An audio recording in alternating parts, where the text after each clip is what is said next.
Welcome back to another episode from the Veg Grower Podcast.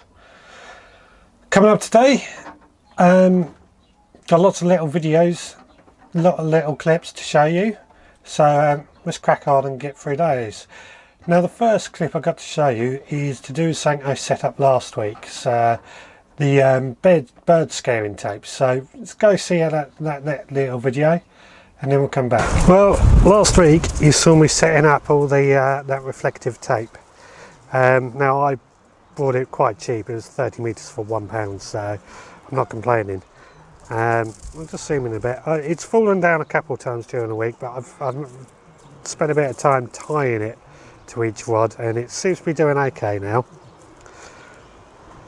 But the important thing really are these few strawberries I've got today. Now there's not a huge amount in there, I know, but I've been getting about that every day since they've gone up, which is a vast improvement on what it was like before, so it's a win in my book. Well, there we go everyone, that clearly has worked for this first week of trying the bird scaring tape. Okay, when the wind gets up it blows over, it can be worked out, but that load of strawberries I'm getting out of there, I've been getting it every day, so that's a win in my book. That's enough to keep us going. So my next clip now, I've set up some beans, and I've done it the way my grandfather used to do it, so I'll put that up now.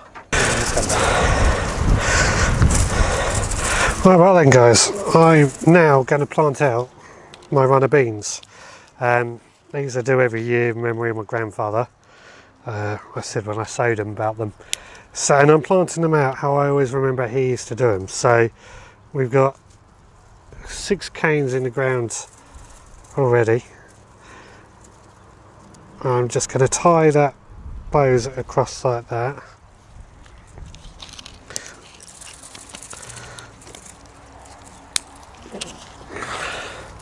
Now this is, I'm doing this because this is how he used to do them. I know a lot of people do the wigwams that I've seen, which that's fine. But for me, this is just how my grandfather used to do them, so I'm trying to repeat that for him.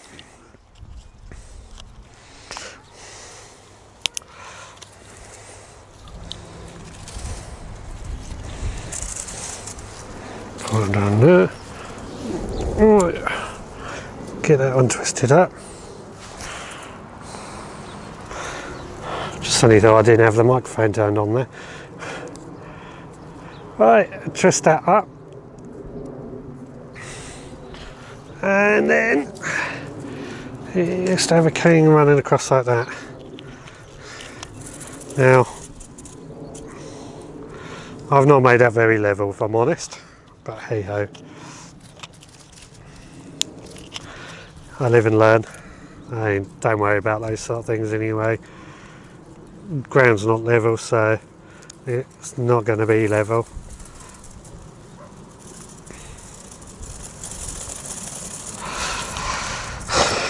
I always wish I paid more attention to what he used to do in the garden now.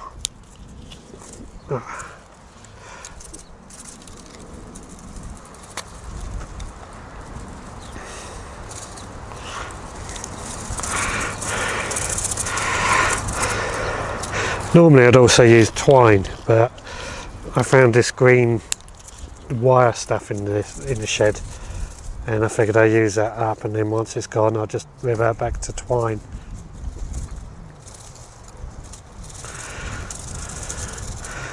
Now, my grandfather, he used to have leaves, but they would go along for a long distance, so easy enough to add more on should I need to. I know I've got some more beans to come along, but anyway, that now has got the support built. Let's get some of these beans planted.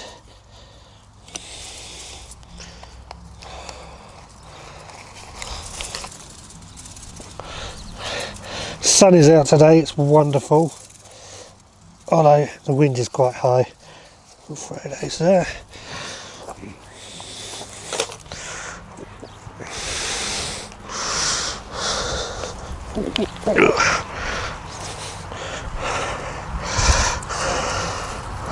So that should wrap itself round, given time. Yeah, I think the slugs have been on that, but we'll see.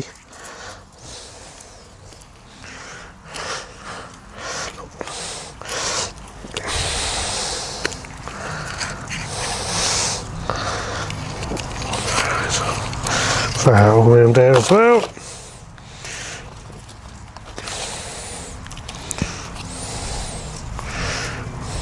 We've actually got more runner beans to come and be planted out.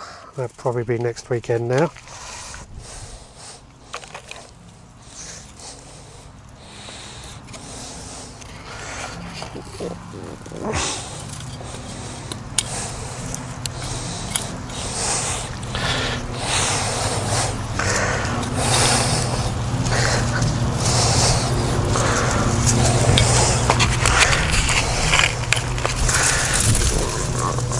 Put that one in there.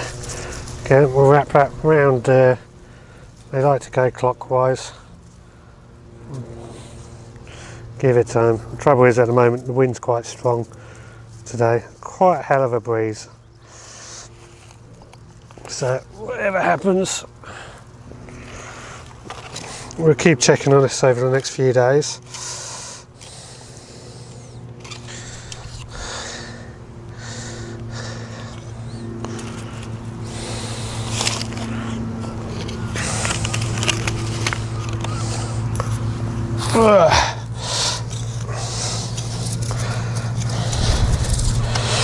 For me, actually, I personally don't like runner beans.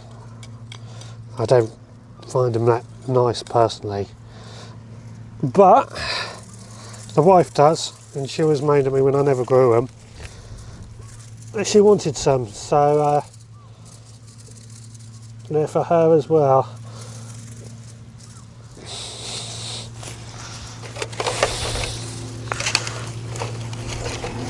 Put these two in here. We'll go there actually.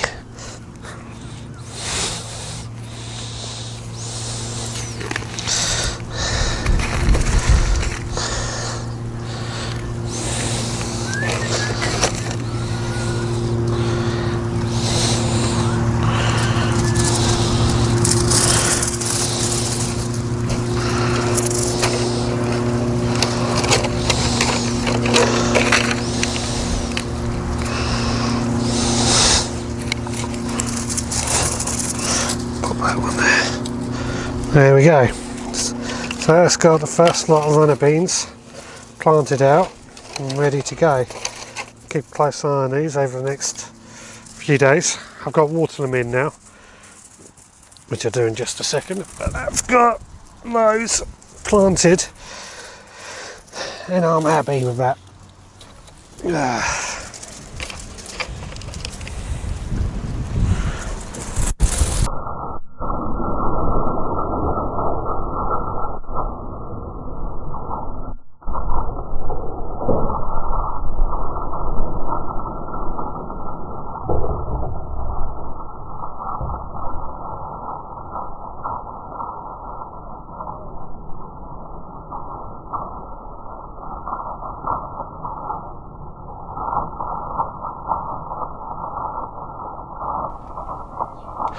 Yeah, so that's how my grandfather used to set them up. I know I haven't done it very straight and what have you, but it will do.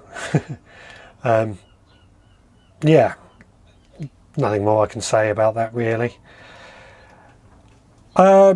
Next clip I want to show you is I've got a problem with my garlic. Now I know what it is rust, and I'll show you the clip now.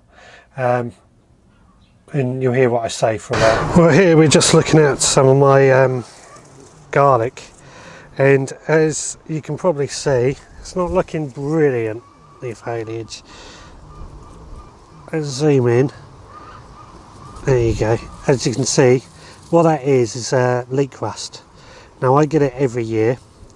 As soon as I see it, I try and cut off leaves that are infected, which I did this year, but unfortunately the infection's just got too bad and it's gone right throughout the whole lot. So if I cut it all back, there'll be nothing left. So all I'm going to do now is leave it. It doesn't really attack the bulbs, although the bulbs aren't likely to grow anymore. Nevertheless, that's what it is.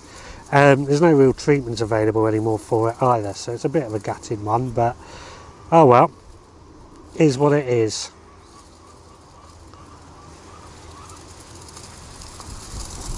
So there we go, that's just showing everyone the rust. Yeah, it's got pretty bad in the last week, I'd say, but we're nearly at the end of the growing season with that, so we'll see how it fares. So my final clip now, I'm just potting up the potatoes. Show you that and then I'll come back and play. Right, so what you're looking at here now is all my potatoes, well, most of my potatoes in this soil. These are the ones, they died back in end of April in the frosts, so as you can see they've grown back. Which now means I need to fill them up, which I've left a bit late if I'm honest. But what I've done, I've already put in a handful of chopped up comfrey leaves into every single one. And now all I'm doing is filling it up with well rotted horse manure. It's a long, painstaking job, I know. But this is the only downside I have with growing them in pots, is this whole earthing up scenario. Now, when they're in the ground, it's easy. You just draw up earth around them and cover them.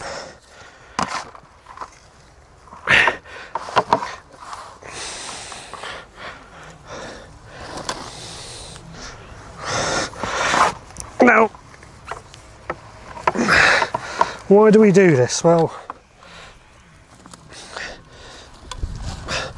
the main reason I do it is because then you get more potatoes, because the plant produces more roots and therefore more tubers and called potatoes. Quite why I need more potatoes, I'll never know, but hey ho.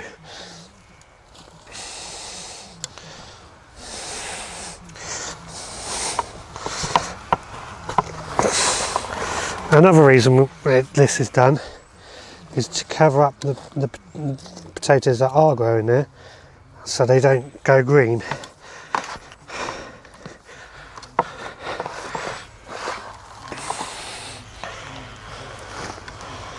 Now, as I said, I've left this a bit late to do this, in part because of the frosts killed them back. Let's find a label in this one so I can take that out.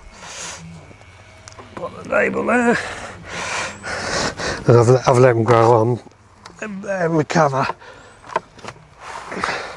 And also because I've been so busy, well, trying to get rid of the weeds, shall we say.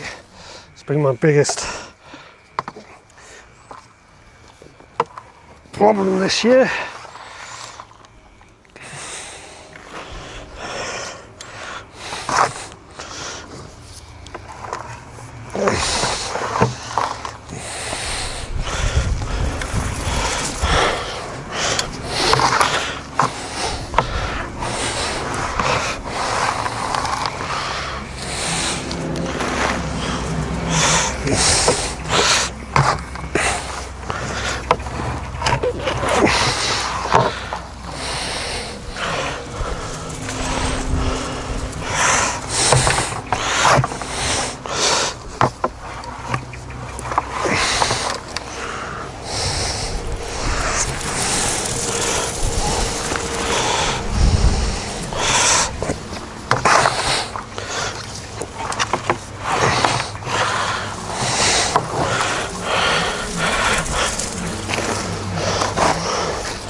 The other good thing with doing this in the bags, forces the bags open, so if it rains it catches more rain. Well, that's pretty unlikely now, but there is a chance. The other advantage, it makes it easier to water.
Let's just pour that in there now. There we go.